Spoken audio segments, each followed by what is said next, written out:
Here's another chapter. It's chapter 9, Nelly and the Buttons. "Look, Grandma," I said, "here are 6 buttons just alike, and they look like they've been chewed. What were these on?" I had been in bed a long time recovering from diphtheria, and Grandma had given me the basket to keep me company. Since the basket was full of buttons of all shapes and sizes, I never ran out of entertainment. Grandma had been working by the window, but now she came to the bed where the buttons were spread out. "Those were my coat buttons, and they were chewed," she said. "Since I was the only girl in our family until I was almost grown up, I never had to wear hand-me-down dresses as some of my friends did.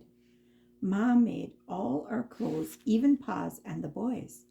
But if I did have my own dresses, my coats were nearly always cut down from the boys' coats when they were outgrown.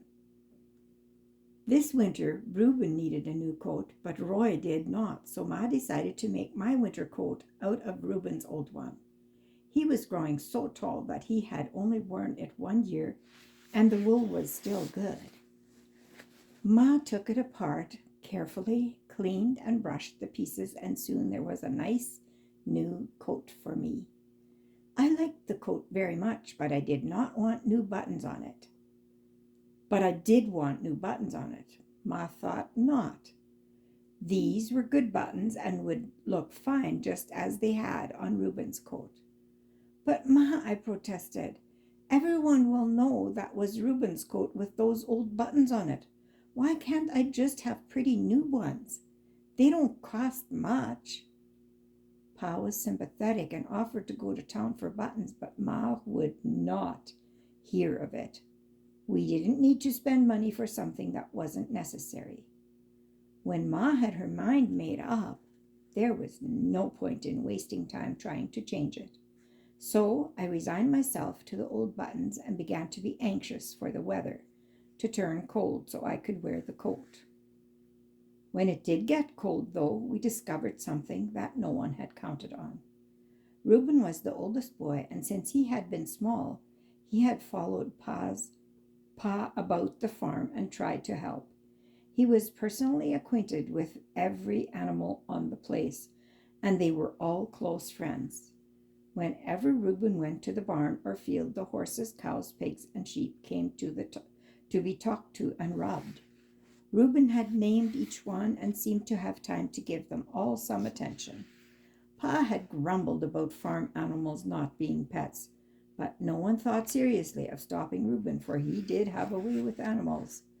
His special friend was Nelly, a horse he had raised from a colt. One evening Ma said to me, "Mabel, put on your coat and run out to the barn. Ask Pa to bring some eggs when he comes in." I hurried quickly across the frosty yard to deliver the message. I, too, had been a frequent visitor to the barn, but I wasn't old enough yet to help with the animals, and they never paid much attention to me. This evening, however, was different. Just outside the barn stood Nelly. Before I could enter, she had banged her head against my stomach, and I sat down hard.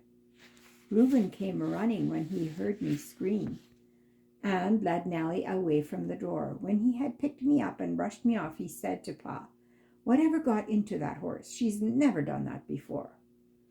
"I guess Mabel startled her, running up like that," replied Ma. "I don't think Nelly meant to hurt her." Nevertheless, when I went to the barn the next morning, I was careful to walk a long way around Nelly. I needn't have bothered. She didn't even notice me. The following Sunday, Reuben hitched Nelly to the buggy for our trip to church. Of course, I was wearing my new coat, and as I walked in front of the horse to get in the buggy, Nelly reached out again and butted me with her head.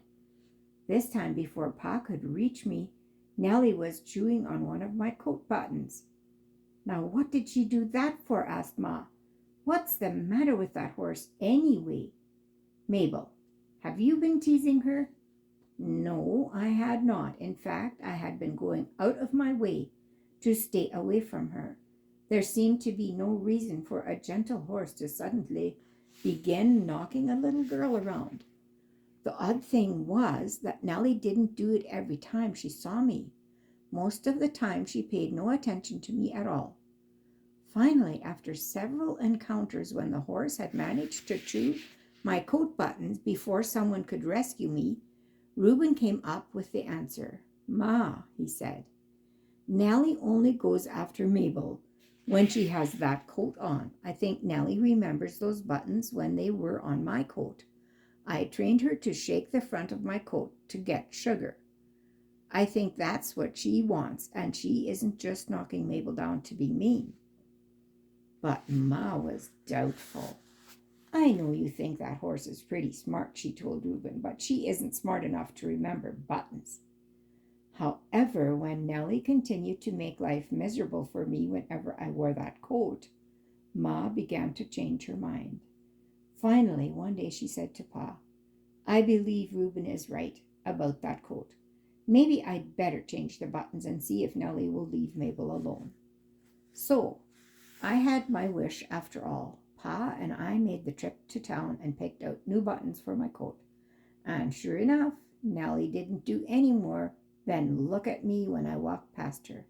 The old buttons went into Ma's sewing basket, and Reuben bragged to his friends about the smart horse he had. Grandma returned to her work, and I examined the buttons closely, trying to imagine Grandma as a little girl having her buttons chewed by a smart horse.